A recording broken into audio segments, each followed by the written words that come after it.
tratemos de encontrar algo de diversión en esta vida tan aburrida y tan insatisfactoria. Yo no sé si los compositores de esta canción conocían el pasaje de Eclesiastés que Lester leyó hace un momento y que vamos a estudiar en esta mañana, pero esa parece ser la pregunta que Salomón se hizo una y otra vez en cierta etapa de su vida. ¿Es esto todo lo que hay? Como nosotros vimos la semana pasada, el libro de Eclesiastés, los invito una vez más a ir allí, nos lleva a examinar el sentido de la vida debajo del sol, es decir, limitándonos al aquí y ahora con el propósito de destruir cualquier esperanza que podamos tener en las cosas que este mundo ofrece. Versículo 1, palabras del predicador, hijo de David, rey de Jerusalén. Vanidad de vanidades, dijo el predicador, vanidad de vanidades, todo es vanidad. ¿Qué provecho tiene el hombre de todo su trabajo con que se afana debajo del sol? Ninguno, dice Salomón. Esa fue la conclusión a la que este hombre llegó después de haber convertido su vida en una especie de laboratorio experimental para encontrar el propósito y significado de su existencia en este mundo. Versículo 12, yo el predicador fui rey, o literalmente he sido rey sobre Israel en Jerusalén. Salomón quiere compartir las lecciones que aprendió al final de su vida. Yo he sido rey, ya soy viejo, he experimentado mucho. Ahora quiero compartirles lo que he aprendido. En este largo peregrinaje, en la búsqueda de algo que le dé sentido a mi vida. Por supuesto, si había una persona que tenía los recursos y capacidades necesarias para hacer esa clase de experimento, era Salomón. Era un hombre muy sabio, sumamente rico y poderoso, y con una extraña mezcla de curiosidad intelectual, talento artístico y vocación científica. Eso es raro encontrar en un solo hombre. Generalmente la gente intelectual son como medio seco. No, Salomón no era así. Salomón tenía una extraña mezcla de curiosidad intelectual, talento artístico y vocación científica. Dice en Primera de Reyes capítulo 4 versículo 29, y dio Dios a Salomón sabiduría y prudencia muy grandes y anchura de corazón como la arena que está a la orilla del mar. Era la sabiduría de Salomón más que la de todos los orientales y que toda la sabiduría de los egipcios, y compuso 1000 proverbios, y sus cantares fueron 1005. Nosotros conocemos el cantar de los cantares, pero él compuso más de 1000 cantares. Era un poeta Salomón. También disertó sobre los árboles, desde el cedro del Líbano hasta el hisopo que nace en la pared. Asimismo disertó sobre los animales, sobre las aves, sobre los reptiles, sobre los peces. Y para oír la sabiduría de Salomón venían de todos los pueblos y de todos los reyes de la tierra donde había llegado la fama de su sabiduría. No había hombre sobre la tierra en aquellos días que igualara a Salomón en conocimiento, y él lo sabía. Por eso decidió hacer uso de su formidable capacidad intelectual para entender por sí mismo el sentido de las cosas. Versículo 13, y di mi corazón a inquirir y a buscar con sabiduría sobre todo lo que se hace debajo del cielo. Estas dos palabras, inquirir, buscar, nos indica que este no fue un trabajo que Salomón tomó a la ligera. Él estaba determinado a entender la vida como un todo, no como algo fragmentado. Es muy típico encontrar a un profesional que sabe mucho de su carrera, pero casi nada acerca de todo lo demás. ¿Han visto gente así? Si son abogados, saben de derecho. Si son médicos, saben de medicina, pero no saben de nada más. Ese no fue el caso de Salomón. Como hemos visto ya, Salomón puede ser descrito como un hombre renacentista, cientos de años antes del Renacimiento. Él trató de conocer tanto como fuera posible, de tantas cosas como fuera posible. A Salomón le interesaba todo, todo. Como bien ha dicho alguien, su búsqueda fue intensa y extensa. Intensa y extensa, de manera que sus conclusiones pudieran ser lo más definitivas que fuera posible. Él trató de adquirir todo el conocimiento que un ser humano puede alcanzar sobre todo lo que se hace debajo del cielo, dice en el versículo 3, pero sin la ayuda de Dios y de su revelación. Ahí está la clave. ¿Qué tanto puede entender un hombre de la vida sin la ayuda de Dios? Sin la revelación de Dios. ¿Y cuál fue el resultado final de todo ese esfuerzo? Una completa y total frustración. Versículo 13. Este penoso trabajo dio Dios a los hijos de los hombres para que se ocupen en él. La palabra que nuestras versiones traducen penoso puede ser traducida también como un mal negocio. No se trata simplemente de algo que produce fatiga. Lo que Salomón está diciendo es, esa clase de empresa de tratar de entender las cosas termina produciendo frustración. Versículo 14, miré todas las obras que se hacen debajo del sol, y he aquí todo ello es vanidad y aflicción de espíritu. Literalmente un correr tras el viento. Imagínese que usted se levanta por la mañana y encuentra a su vecino corriendo para acá, luego se detiene y corre para allá, y luego se detiene y corre, y usted le dice, hey, ¿qué haces? Persiguiendo el viento. Es que eso es una empresa inútil, y Salomón dice, exactamente, es una empresa inútil, es un correr tras el viento. Lo interesante es que Salomón nos dice aquí que fue Dios quien nos dio ese trabajo. ¿Leyeron el versículo 14? Versículo 13, perdón. Este penoso trabajo dio Dios a los hijos de los hombres para que se ocupen en él. Fue Dios que puso en el hombre ese afán por tratar de entender el significado de las cosas. De manera que el hombre está atrapado entre ese anhelo implantado por Dios de conocer y su propia incapacidad de encontrar respuestas a las preguntas más importantes de la vida humana. ¿Quién soy yo? ¿Qué hago aquí? ¿Cuál es el propósito y significado de mi existencia en este mundo? ¿Cómo se supone que debemos vivir? O lo que es todavía más importante, ¿cómo puedo llegar a conocer a Dios y tener una relación personal con Él? La mente humana genera esa clase de preguntas, pero no puede por sí misma encontrar las respuestas. Hace unos años atrás, y por una razón que no viene al caso, compré un buen libro de filosofía política escrito por un filósofo decano de humanidades en una universidad inglesa. Y me llamó profundamente la atención lo que este genio dice al final de su introducción. Es un hombre muy capaz, no lo estoy diciendo irónicamente, y un buen escritor. Pero al final de su introducción, él aclara que su objetivo no era inculcar ninguna opinión a nadie, sino tan solo ofrecer un material que ayude a la gente a que se forme su propia opinión. Obviamente, dice él, es posible, y esto obviamente cuando lo leí me dolieron los pesos que pagué por el libro. Dice, obviamente es posible que alguien lea el libro y termine con las mismas incertidumbres que tenía al principio.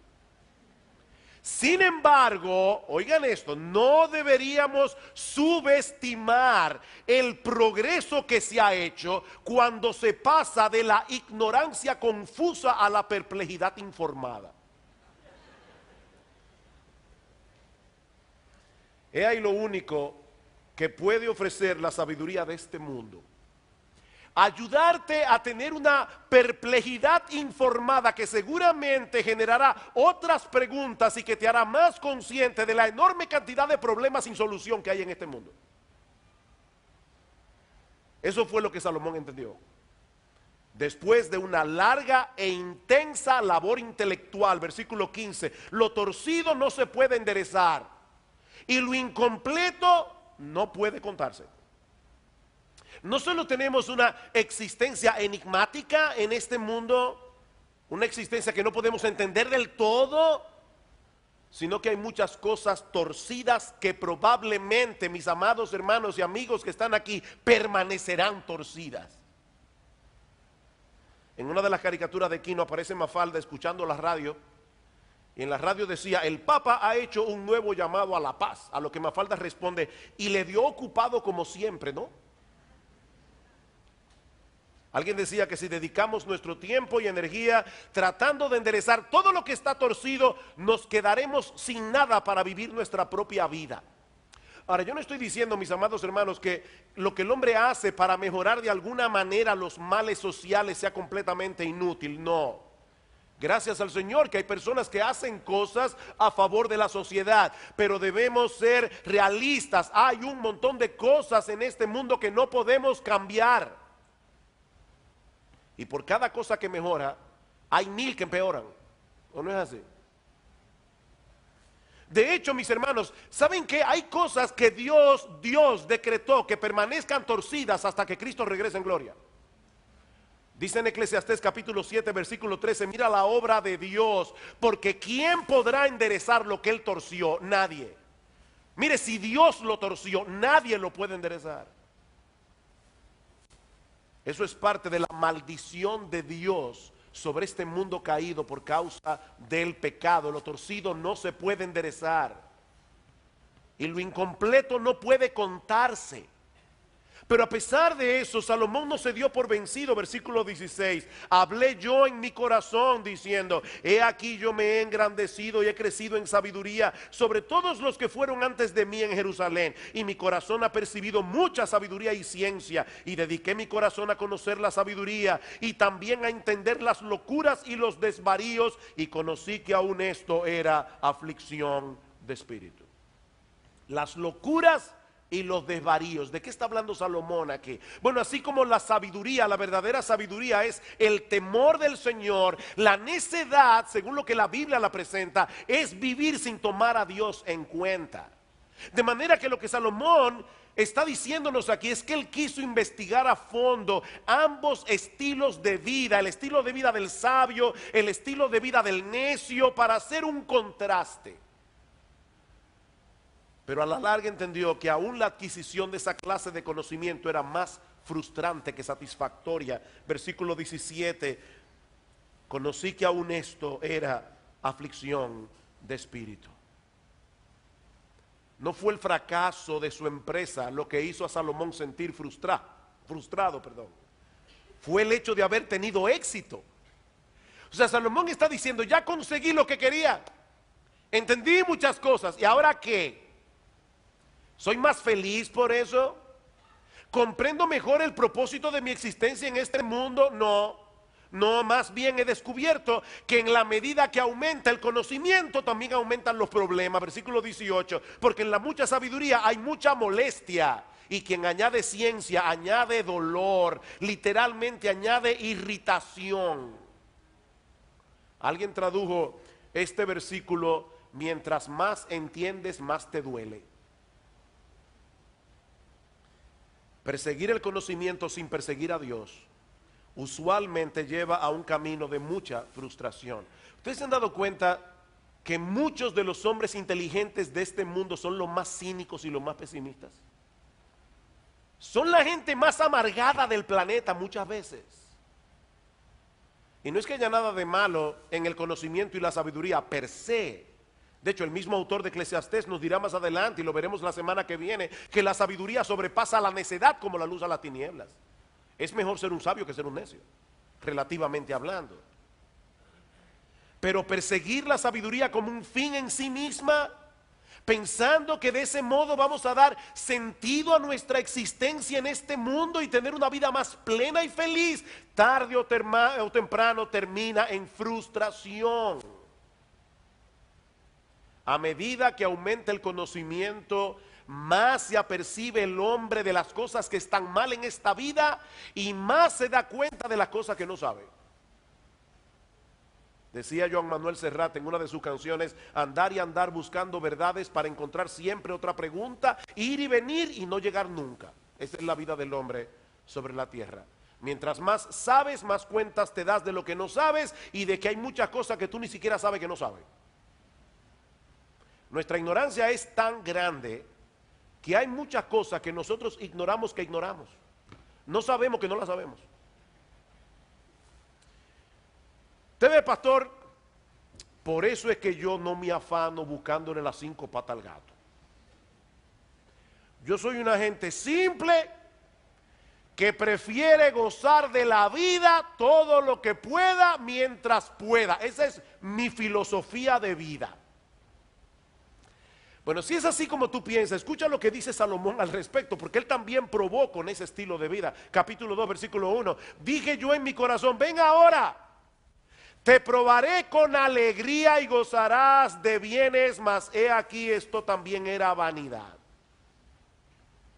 Salomón trató de encontrar en el placer lo que no encontró en el estudio, pero también descubrió que esa era otro callejón sin salida. No porque el placer fuera malo en sí mismo. Hermanos, a veces los cristianos tienen una mala concepción del placer. Fue Dios quien hizo al hombre con la capacidad de disfrutar de su creación. La vaca come hierba, ellas no distinguen entre un postre sofisticado y cualquier otro tipo de comida, pero Dios le dio al hombre papilas gustativas con miles de terminaciones nerviosas para que nosotros podamos degustar la comida y decir, me gusta esto, no me gusta esto, lo disfruté. Es Dios que creó al hombre con la capacidad de disfrutar. Y nos ha provisto de un montón de cosas en este mundo en las que nosotros podemos deleitarnos legítimamente. Una de las obras de C.S. Lewis que yo recomiendo de todo corazón son las cartas del diablo a su sobrino, donde aparece un demonio más experimentado que está entrenando a su sobrino inexperto para que llegue a ser mejor su malévolo trabajo de apartar a los hombres de Dios. Y en una de las cartas, esto vale la pena escucharlo con atención. Escuchen lo que le dice este diablo más experimentado a su sobrino. Nunca olvides que cuando estamos tratando cualquier placer en su forma sana, normal y satisfactoria, estamos en cierto sentido en el terreno del enemigo, es decir, en el terreno de Dios. Ya sé que nosotros hemos conquistado muchas almas por medio del placer, pero de todas maneras el placer es un invento suyo, le dice el diablo al otro. Cuidado, el placer es un invento suyo, no nuestro. Él creó los placeres. Todas nuestras investigaciones hasta ahora no nos han permitido producir ni uno. Todo lo que podemos hacer es incitar a los humanos a gozar los placeres que nuestro enemigo ha inventado en momentos o formas o grados que él ha prohibido. El diablo no puede inventar placeres, él no tiene esa capacidad. Eso lo hizo Dios.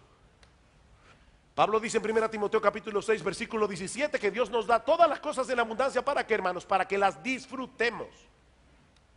Así que el problema no está en el placer, sino en hacer del placer el fin de nuestra existencia. El problema está en tratar de encontrar en los deleites de este mundo lo que solo Dios puede dar. El que vive para el placer siempre se enfrenta con el mismo dilema. Si no consigue lo que busca, se frustra. Y si lo consigue, se aburre. Es un callejón sin salida. No importa cuánto uno pueda satisfacer sus deseos, nuestra carne siempre pide más. Siempre. Eso fue lo que Salomón descubrió luego de experimentar ampliamente con todas las cosas divertidas de este mundo. Versículo 2, a la risa dije, enloqueces, y al placer de qué sirve esto. Mis hermanos, fue Dios el que diseñó los músculos de la cara para que uno se pudiera reír.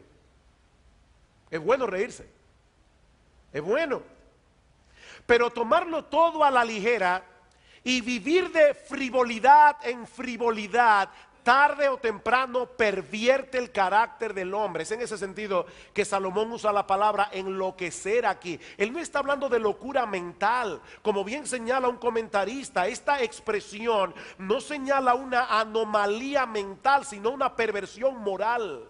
Mis hermanos, tomarlo todo a chiste no es un chiste. Aparte de que el mucho reír tampoco nos ayuda en la búsqueda del propósito de nuestra existencia, ni el mucho reír es sinónimo de felicidad. Cuando yo era niño, mi madre recitaba muy a menudo, solía recitar un poema de Juan de Dios Peza, que probablemente muchos de ustedes han escuchado alguna vez. Este poema termina diciendo: ay, cuántas veces al reír se llora, nadie en lo alegre de la risa fíe, porque en los seres que el dolor devora, el alma llora cuando el rostro ríe. El carnaval del mundo engaña tanto que las vidas son breves mascaradas. Aquí aprendemos a reír con llantos y también a llorar con carcajadas. Miren, si el placer y la felicidad fueran la misma cosa, pocas personas serían más felices que los actores y actrices de Hollywood. Esa gente tiene lo que muchos quisieran tener: fama, dinero, posibilidades casi ilimitadas de satisfacer todos sus caprichos y todos sus deseos, y son la gente más desgraciada del planeta. Viven de psiquiatra en psiquiatra, de terapia en terapia, de divorcio en divorcio.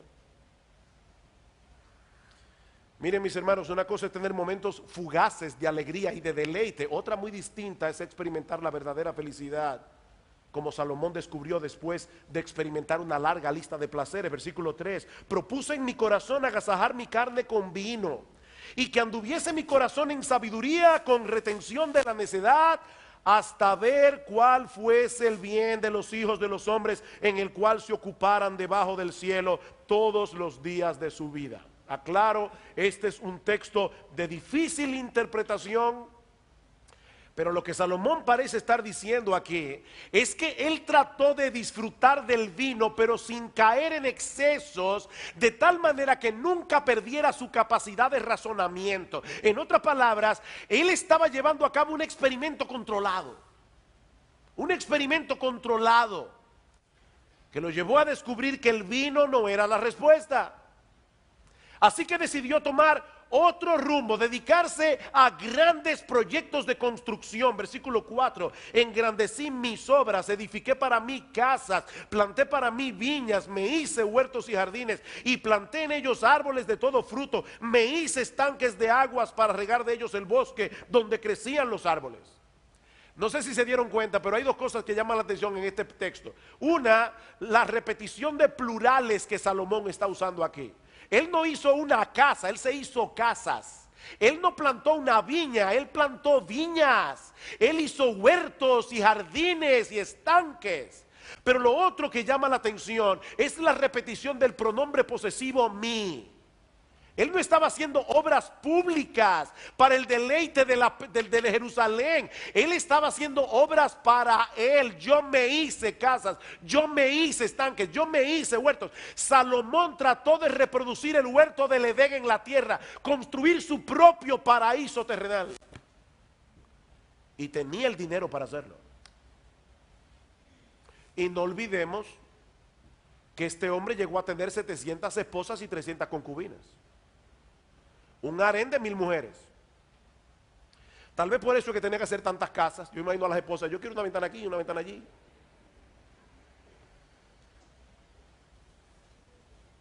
Y no contento con eso, Salomón comenzó a acumular posesiones y riquezas como ningún otro hombre ha logrado jamás. Versículo 7: compré siervos y siervas, tuve siervos nacidos en casa, también tuve posesión grande de vacas y de ovejas, más que todos los que fueron antes de mí en Jerusalén. Me amontoné también plata y oro. Dice en Primera de Reyes que el oro y la plata en los días de Salomón eran tan comunes como piedras. Y tesoros preciados de reyes y de provincias. Me hice de cantores y cantoras, de los deleites de los hijos de los hombres y de toda clase de instrumentos de música. Y fui engrandecido y aumentado más que todos los que fueron antes de mí en Jerusalén. A más de esto conservé conmigo mi sabiduría. No negué a mis ojos ninguna cosa que desearan, ni aparté mi corazón de placer alguno, porque mi corazón gozó de todo mi trabajo, y esta fue mi parte de toda mi faena. Si Salomón hubiese vivido en el día de hoy, seguramente habría aparecido más de una vez en la portada de la revista Fortune como uno de los hombres más ricos del mundo. Ya yo me imagino en la revista Architecture Digest, en la casa de Salomón, y los jardines de Salomón, y los estanques de Salomón. Hubiera sido un hombre famoso. Ahora, hermanos, seamos honestos por un momento. Vamos a ser honestos aquí, con tu propia conciencia. ¿De verdad nunca te ha pasado por la cabeza que si tú tuvieras por lo menos algo de la porción que tienen los hombres como Salomón, tú serías un poco más feliz? Claro, para ser, ¿verdad? No pasarnos de la raya sin las mujeres, sin las esposas y la concubina. Decía un cómico argentino, ¿ustedes creen que esas personas que tienen casas, yates, aviones, son felices? Porque a mí me da la impresión de que sí, dice él. A veces uno le da la impresión de que sí, de que son felices, de que viven vidas súper wow. Y uno cogiendo lucha. Es por eso que Dios nos advierte en su palabra contra los deseos de la carne, los deseos de los ojos, la vanagloria de la vida. El salmista le oraba al Señor en el Salmo 119, aparta mis ojos que no vean la vanidad, avívame en tus caminos. Pero Salomón no hizo caso de esas advertencias. Él no se negó a sí mismo ninguno de sus deseos. ¿Y saben lo que descubrió al final? Versículo 11. Miré yo luego todas las obras que habían hecho mis manos y el trabajo que tomé para hacerlas, y he aquí todo era vanidad y aflicción de espíritu y sin provecho debajo del sol. Después de haber construido su propio paraíso terrenal, Salomón llegó a la conclusión de que eso también era vanidad, era un correr tras el viento, dice el texto literalmente. Ni el vino, ni las posesiones, ni la risa, ni las mujeres, ni la música le dieron a Salomón la satisfacción que él buscaba. Un escritor norteamericano llamado Greg Easterbrook escribió un libro publicado en el 2003 titulado La paradoja del progreso. Pero lo interesante de este libro es el subtítulo. El subtítulo de este libro es ¿Cómo la vida mejora mientras la gente se siente peor? ¿Cómo la vida mejora mientras la gente se siente peor? Easterbrook se basa en una serie de estadísticas para probar que los norteamericanos se encuentran hoy en una situación bien extraña. En términos de posesiones materiales y de tiempo disponible, están mejor que nunca, si son más infelices que nunca. Eso fue lo que Salomón entendió, finalmente. Después de todo lo que había hecho y experimentado, Salomón parece haberse preguntado lo mismo que Peggy Lee. ¿Es esto todo lo que hay? ¿Ustedes han visto los niños en Navidad? Nosotros desde hace muchos años nos reunimos toda la familia en Navidad para dar a nuestros hijos los regalos de Navidad. Todos los tíos, cada uno a los otros. Y es increíble ver el entusiasmo con que abren cada caja. Muchos de esos regalos terminan tirados y olvidados en algún rincón de la casa, tarde o temprano. Miren, mis hermanos, ninguna cosa de este mundo fue creada para producir en sí misma satisfacción permanente. Y eso nos lleva a la gran enseñanza de este pasaje, que es la gran enseñanza del libro de Eclesiastés. Si todo el conocimiento que podemos alcanzar debajo del sol y todos los placeres que podemos experimentar no satisfacen realmente, debe ser porque lo verdaderamente satisfactorio no se encuentra aquí. A donde te quiere llevar Salomón es a que tú entiendas que lo verdaderamente satisfactorio no se encuentra en este mundo. Permítanme citar otra vez a C.S. Lewis en su libro Mero Cristianismo. Lewis dice que muchas personas encuentran difícil desear el cielo.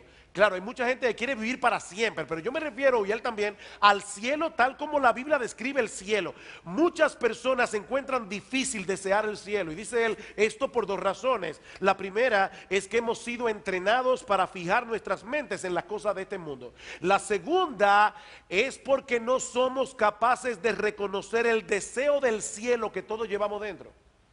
Y ahora escuchen lo que él dice. La mayoría de las personas, si realmente hubieran aprendido a mirar dentro de sus corazones, sabrían que sí desean y desean intensamente algo que no puede obtenerse en este mundo. Hay toda clase de cosas en este mundo que ofrecen darnos precisamente eso, pero no acaban de cumplir su promesa. El deseo que despierta en nosotros cuando nos enamoramos por primera vez. ¿Tú recuerdas eso si te ha pasado alguna vez? o cuando nos interesamos en algún país extranjero o en algún tema que nos entusiasma. Ese es un deseo que ninguna boda, ningún viaje, ningún conocimiento puede realmente satisfacer. Dice él, hubo algo que percibimos en esos primeros momentos del deseo que simplemente se esfuma en la realidad.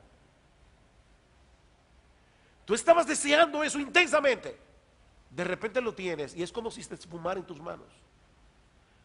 Por lo menos no con la misma intensidad con que lo deseaste al principio.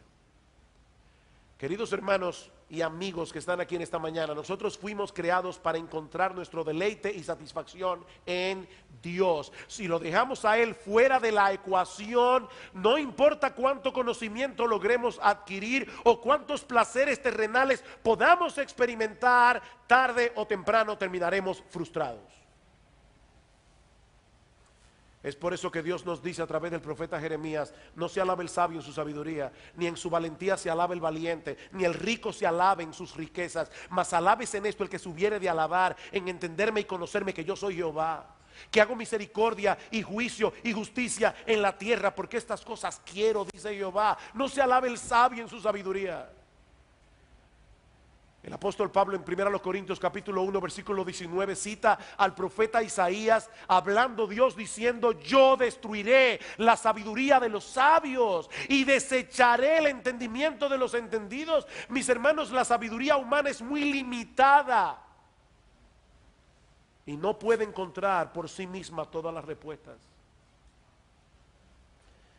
Pero Dios no nos dejó a expensas de nuestra limitada capacidad intelectual. ¿Saben lo que hizo Dios? Él vino a nosotros en la persona de su Hijo, nuestro Señor Jesucristo, a quien Pablo llama en este mismo pasaje de 1 Corintios 1, poder de Dios y sabiduría de Dios.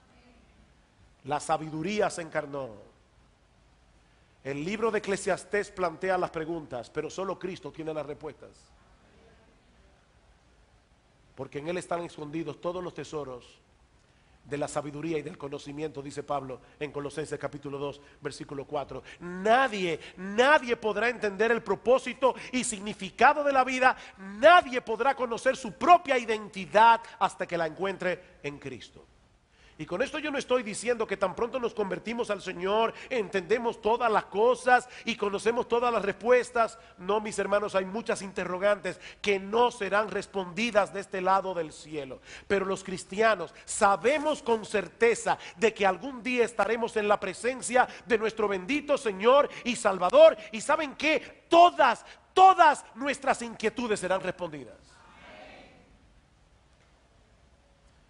Dice Salomón: hay muchas cosas torcidas en este mundo que no pueden ser enderezadas, pero Cristo se introdujo en la historia humana para morir por nuestros pecados y para traernos la esperanza del que algún día todas las cosas torcidas de este mundo serán enderezadas para siempre jamás. Mientras tanto nos contentamos con lo mucho que nuestro Dios ya nos ha revelado en su palabra. Pablo dice en 1 Corintios 2 que nosotros tenemos la mente de Cristo. Y la idea es, nosotros tenemos la mente de Cristo revelada aquí. Nosotros tenemos la mente de Cristo. Entendemos muchas cosas que antes no entendíamos, ¿o no es así? Y disfrutamos de todas las cosas que Él creó. No para que se conviertan en un sustituto de Dios, sino para que lo disfrutemos a Él al disfrutar de esas cosas. Dios quiere que nosotros lo disfrutemos a Él disfrutando la cosa que Él creó. Pablo dice en 1 Timoteo 4:1 que en los postreros tiempos algunos apostatarán de la fe, escuchando a espíritus engañadores y a doctrinas de demonios, por la hipocresía de mentirosos que, teniendo cauterizada la conciencia, prohibirán casarse. Mandarle a un hombre que permanezca célibe para servirle a Dios, obligarlo a quedarse célibe cuando no tiene el don de continencia, eso no es ser más santo. Pablo le llama doctrina de demonios.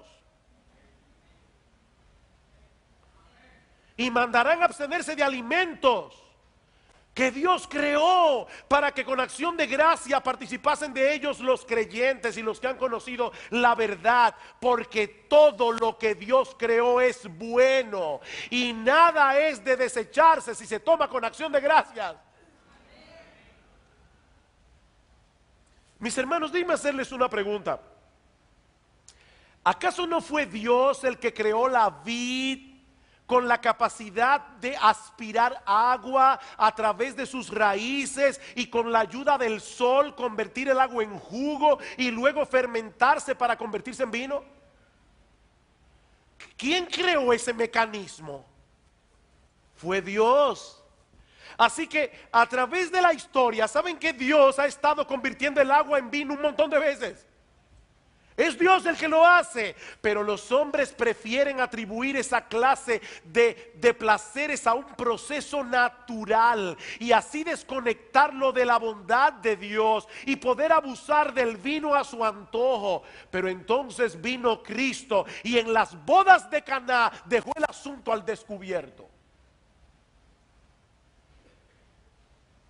Y como bien dice alguien, ese milagro de la boda de Caná no ha cumplido por completo su propósito si solo nos enseña que Jesús es Dios. Tendrá el efecto completo si donde quiera que veamos un viñedo o bebamos un vaso de vino, recordamos que en ambos casos está obrando aquel que estuvo sentado en la fiesta de la boda de Caná. No, Cristo no convirtió el agua en vino únicamente en la boda de Caná. Él ha estado haciendo eso desde la época de Noé. Lo que él hizo en la boda de Caná fue acelerar el proceso y eso es un milagro. Queridos hermanos, la respuesta cristiana al placer desenfrenado y destructivo no es el monasticismo. Dios no quiere que nos convirtamos en monjes. La respuesta del cristianismo no es el legalismo. La respuesta del cristianismo es el disfrute de las cosas creadas dentro del parámetro establecido por Dios y recordando en todo momento que solo Cristo puede satisfacer plena y permanentemente los anhelos más profundos del alma. Solo Él, nadie más. Yo he venido para que tengan vida y para que la tengan en abundancia, dice el Señor en Juan 10:10 y en Juan 6:35. Yo soy y nadie más lo es. Yo soy el pan de vida. El que a mí viene nunca tendrá hambre y el que en mí cree no tendrá sed jamás. Querido hermano, querida hermana, no te dejes seducir por las ofertas engañosas de este mundo. Lo que necesitas realmente no es un mejor sueldo, no es una mejor casa, no es un mejor carro o tal vez tener carro, no es un mejor matrimonio o tal vez estar casada, no es más entretenimiento. No, dice el salmista en el Salmo 16:11 que en la presencia de Dios hay plenitud de gozo, delicias a su diestra para siempre. Y en el Salmo 36:7, cuán preciosa, oh Dios, es tu misericordia. Por eso los hijos de los hombres se amparan bajo la sombra de tus alas. Serán completamente saciados de la grosura de tu casa y tú los abrevarás del torrente, no de una rigola, del torrente de tus delicias, porque contigo está el manantial de la vida. En tu luz veremos la luz. Cuando Lester oraba hace un momento citó el Salmo 73. ¿A quién tengo yo en los cielos sino a ti? Y fuera de ti nada deseo. En la tierra solo Dios en Cristo puede satisfacer plena y permanentemente el alma humana. De manera que sustituirlo a Él por las cosas de este mundo es infinitamente peor y más estúpido que cambiar espejitos por oro. Es 1000 veces peor y más estúpido que cambiar espejitos por oro. Mi amigo, no sigas buscando en este mundo lo que este mundo no te puede dar. ¿Sabes lo que tú necesitas? Tú necesitas reconciliarte con Dios. Tú necesitas el perdón de tus pecados. Tú necesitas el don de la vida eterna. Y eso solamente lo puedes obtener a través de Cristo. Ven a Él y confía en Él para el perdón de tus muchos pecados. Ven a Él con la disposición de dejar tus ídolos atrás y por primera vez en tu vida adorar, verdaderamente adorar al único Dios vivo y verdadero. Entonces y solo entonces encontrarás el descanso y la satisfacción que tú has estado buscando a lo largo de toda tu vida. Venid a mí todos los que estáis trabajados y cargados, dice el Señor, yo los haré descansar.